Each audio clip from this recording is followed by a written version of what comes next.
নমস্কার বন্ধুরা, আমার চ্যানেলে তোমাদের সবাইকে স্বাগত জানাই। আজকে আমি তোমাদের সঙ্গে শেয়ার করব আলু পোস্ত। প্রথমে আমি আলুগুলোকে পিস পিস করে কেটে ধুয়ে নিলাম।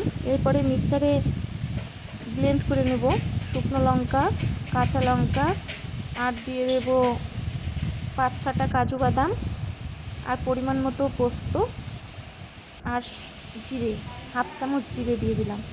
দিয়ে এবার আমি পরিমাণ মতো জল দিয়ে মিক্সচারে ব্লেন্ড করে নেব। তারপরে কড়াই বসিয়ে দেব। এবার দিয়ে দেব সর্ষের তেল।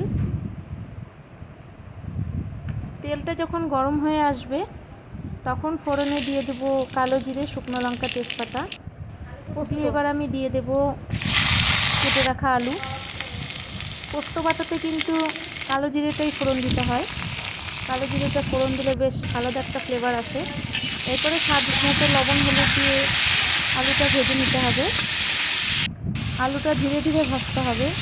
বেশি হিটে ভাজলে কিন্তু আলুটা পুড়ে যাওয়ার সম্ভাবনা থাকবে, যার জন্য হালকা হিটে আমি ভালো করে ভেজে নিলাম।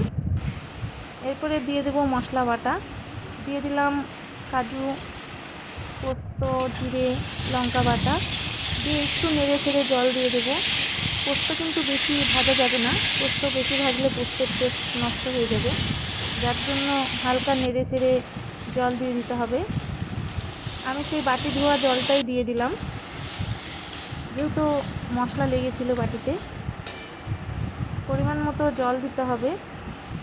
দিয়ে নামানোর আগে দিয়ে দিতে হবে কাঁচা লঙ্কা চেরা।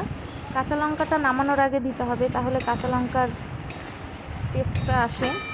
এরপরে দিয়ে দেব কাঁচা তেল, কাঁচা সর্ষের তেল দিয়ে দেব, দিয়ে নামিয়ে নেব। পোস্ততে কিন্তু কাঁচা লঙ্কা, কাঁচা তেলটা কিন্তু মাস্ট, এটা দিতেই হবে। যদি তোমাদের ভালো লাগে থাকে তাহলে তোমরা অবশ্যই আমাকে লাইক করবে, কমেন্ট করবে। আর যদি তোমরা নতুন হয়ে থাকো আমার চ্যানেলটা সাবস্ক্রাইব করে দেবে প্লিজ, আর আমার পাশে থাকবে। আজকের জন্য এই পর্যন্ত। আবার নতুন রেসিপি নিয়ে আমি চলে আসবো।